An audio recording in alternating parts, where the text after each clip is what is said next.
नमस्कार. मागच्या व्हिडिओमध्ये आपण देवघराविषयीचा विचार केला. आज आपण देवघरामध्ये जे देव आहेत त्यांच्याविषयीचा थोडा विचार करू. देवघरामध्ये कोणते देव असावेत, कोणते नसावेत, त्याची रचना कशी असावी, या संदर्भातले एक ना अनेक प्रश्न आहेत. पण खूप याच्यामध्ये न जाता माझा मुख्य हेतू हाच एक राहिलेला आहे आणि त्याच हेतूने मी ही सगळी माहिती आपल्यापर्यंत पोहोचवण्याचा प्रयास करतोय की या देवपूजेच्या माध्यमातून ती जी ऊर्जा आहे ती आपल्याला कशी मिळवता येईल.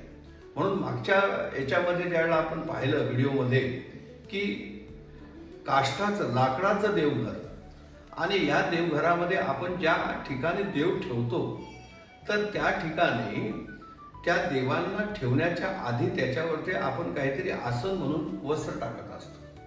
तर साधारणपणे ते वस्त्र एक तर पिवळं, लाल अशा पद्धतीचं आपण निवडत असतो. काही ठिकाणी पांढरं पण पाहायला मिळते.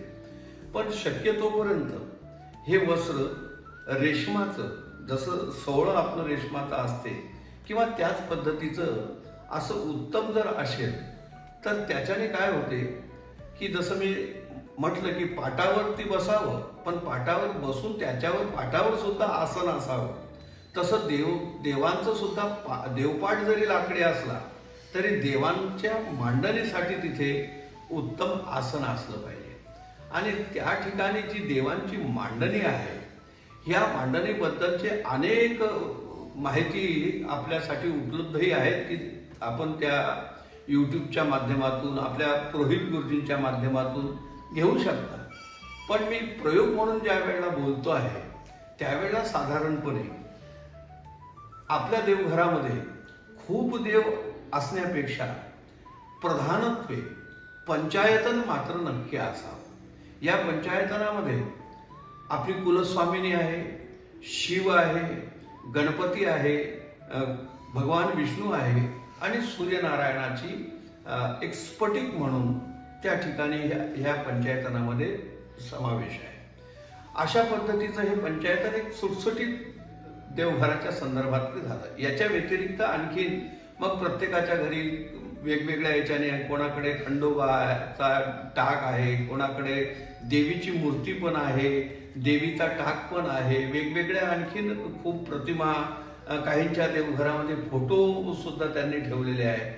तर शक्यतोवर देवघरामध्ये फोटो वगैरे नसावे, त्याच्यासाठी की फोटो हा एक वेगळा विषय आहे आणि त्याच्यामध्ये प्राणप्रतिष्ठा नसल्या कारणामुळे फोटोचा उपयोग एक दर्शनासाठी म्हणून फार चांगला होऊ शकतो. मात्र देवपूजेच्या दृष्टिकोनातून जर विचार केला तर फोटोपेक्षा त्या मूर्तींचीच पूजा ही महत्वाची ठरते.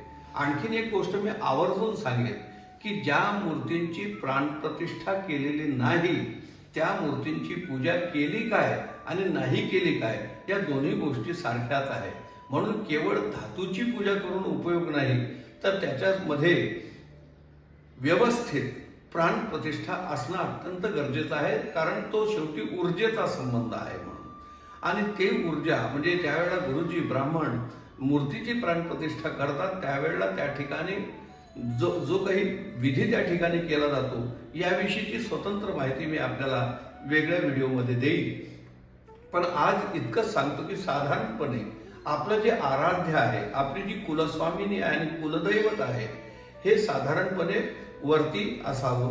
त्याच्यानंतर मधल्या याच्यामध्ये जे बाकीचे आपले जर पायरीप्रमाणे तुम्ही जात असाल तर त्याप्रमाणे देवांची रचना असावी, जेणेकरून किमान नाहीच काही कळलं तर आपल्या डोळ्याला छान वाटेल, व्यवस्थित दिसेल अशा पद्धतीची देवांची मांडणी असावी. देव खूप मोठमोठ्या प्रकारच्या आकाराचे, खूप छोटे छोटे नसावे. प्रत्येक वेळेला देवपूजा करताना अधूनमधून देव कुठे खंडित झाला नाही आहे ना, त्याला कुठे छिद्र पडलेलं नाही आहे ना, या सगळ्या गोष्टीची तपासणी, पाहणे अधूनमधून करत असावी.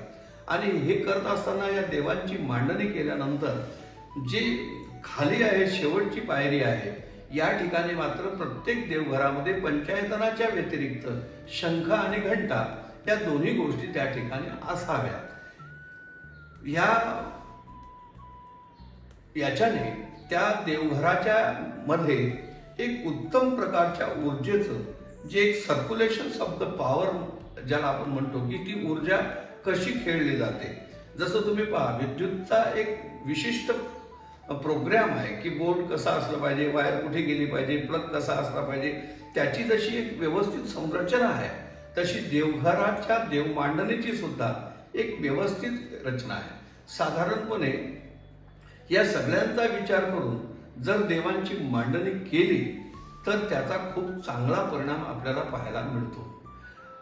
कधी कधी काय होते की ह्या मांडणी जर चुकीच्या असतील किंवा त्या पद्धतीने जर आपण केल्या नसतील तर त्यावेळेला सुद्धा आपल्याला त्याच्यातून हवा तसा त्या ऊर्जेचा परिणाम पाहायला मिळत नाही.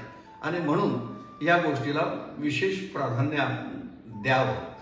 देव कोणत्या धातूचे असावे, याच्यामध्ये कोणता देव आहे त्याच्या वरती त्याच्या धातूची खूप मोठी हे अवलंबून असते.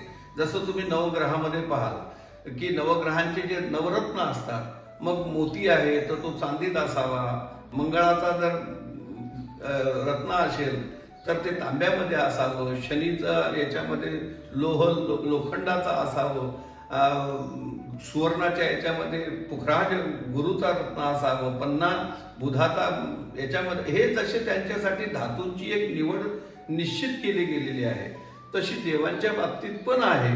नाही असं नाही, पण त्यातल्या त्यात आपल्या साधारणपणे देवघरामध्ये पितळ किंवा जास्तीत जास्त चांदी आणि पाषाण अशा पद्धतीचे देव आपल्याला पाहायला मिळतात. काही ठिकाणी तांब्याच्या सुद्धा मूर्त्या प्रतिमा आपल्याला पाहायला मिळतात. देवघरामध्ये देवांच्या व्यतिरिक्त जर तुम्हाला काही ठेवता येत असेल किंवा ठेवायची इच्छा असेल तर तुम्ही एखादं श्रीयंत्र याच्यासारखं यंत्र सुद्धा वरती त्या देवघराच्या जिथे मागचा पाठीचा भाग आहे त्या ठिकाणी तुम्ही त्याला स्थापित करू शकता. ते पण एक तुमच्यासाठी चांगला प्रभावी उपाय असू शकतो किंवा राहतो. त्या दृष्टिकोनातून तुम्ही विचार करू शकता. असं असलंच पाहिजे असं अनिवार्य नाही आहे, पण कुलस्वामिनी ही आपल्या पूजेमध्ये, कुलदैवत आपल्या पूजेमध्ये, ह्या सगळ्या गोष्टी आपल्या घरामध्ये निश्चित असाव्या, याच्यामध्ये मात्र कुठल्याही प्रकारची शंका नाही आहे. मग आता ही देवांची मांडणी आपण या पद्धतीने केल्याच्या नंतर मी आपल्याला हे सांगू इच्छितो की देवाची मांडणी ज्या पद्धतीने आपण केली तर साधारणपणे काय असते की देव ठेवल्याच्या नंतर देवपूजेला समजा देवाचं तोंड जर पूर्वेकडे असेल तर आपण पश्चिमेकडून बसू, देव पश्चिमेकडे पाहत असतील तर आपण पूर्वेकडे बसू, म्हणजे आपल्या समोरासमोर आपण त्या पद्धतीने येत असतो. आणि अशाच पद्धतीने त्या देवांची उत्तम अशा पद्धतीची रचना आपण त्या ठिकाणी करावी. आणि असं केल्यामुळे त्याचे जे काही महत्वाचे जे फायदे आहेत ते आपल्याला आपल्या घरामधल्या शांतीच्या रूपाने, आपल्या प्रसन्नतेच्या रूपाने आपल्याला पाहायला मिळतात. एक घरातली उद्विग्नता, अशांती निघून जाते आणि एक प्रकारची घरामध्ये शांती हे ठिकाणी होत असते. याच्यातला एक छोटासा पण महत्वाचा भाग ठेवून सांगून मी तुम्हाला या ठिकाणी थांबणार आहे. तो भाग असा की दिव या धातूपासून तयार झालेला देव हा शब्द महत्वाचा असून त्याच्यामध्ये प्रकाश हा खऱ्या अर्थाने अर्थ आहे. जसा विद्युत आहे ती निर्गुण निराकार आहे, पण तिचं अस्तित्व ज्या प्रकाशाच्या रूपाने वीज आहे हे कशाहून कळली, बल्ब लागला, प्रकाश पडला, तो वीज आहे असं आपल्याला हे कळतं. देवांचा प्रकाश हा या ठिकाणी महत्वाचा आहे, ती ऊर्जा प्रकाशित होणे. आणि इथे फिजिक्स प्रमाणे, जसं फिजिक्समध्ये भौतिकशास्त्र त्याच्यामध्ये जसं लाईट अँड साऊंड या दोन गोष्टी महत्वाच्या आहेत, तर तो जसा प्रकाश त्या ठिकाणी आहे आणि साऊंड म्हणून जो घंटा आहे तर घंटानादम कुर्यात, आपण त्या घंटीला वाजवतो साधारणपणे आरती करताना. आरती करतानाच का वाजवतो, कारण त्यावेळेला तुम्ही निरांजन पेटून जो प्रकाशित केलेला असतो तो लाईट अँड साऊंड हे दोघंही त्याच्या सोबत हे त्या आरती करताना ती ऊर्जा सगळ्या घरामध्ये स्प्रेड होण्यासाठी, पसरण्यासाठी त्या ठिकाणी मदत होते. आणि मग आपण असा हात करून जी आरती घेतो त्याच प्रकाराने आपण ती ऊर्जा एक प्रकारे ग्रहण करत असतो. म्हणून आरती घेण्याची, आरती करण्याची अशी दोघी पद्धती त्या ठिकाणी आहे. मग हा प्रकाशित होणारा भाग. तर काय प्रकाशित होणे? मग जसं लाईट विजेचा प्रकाशित झालेला दिसतो तसा ह्या व्यवस्थित मांडणीमुळे, व्यवस्थित पूजेच्या प्रकारामुळे आपल्या ठिकाणी ज्ञान प्रकाशित होते, बुद्धी प्रकाशित होते, चित्त प्रकाशित होते, आपलं अंतःकरण प्रकाशित होते आणि एक नवीन ऊर्जेचा स्रोत आपल्याला त्याच्यातून प्राप्त होत असतो आणि आपण आपलं जीवन यशस्वी आणि आनंदी जगू शकतो. हा त्याचा फायदा आहे. म्हणून याकडे सर्वांनी लक्ष देऊन त्या प्रकारे देवघराची मांडणी देवांची करावी आणि पूजा निश्चित करावी. ते फळ तुम्हाला प्राप्त हो अशी मी ईशचरणी प्रार्थना करतो.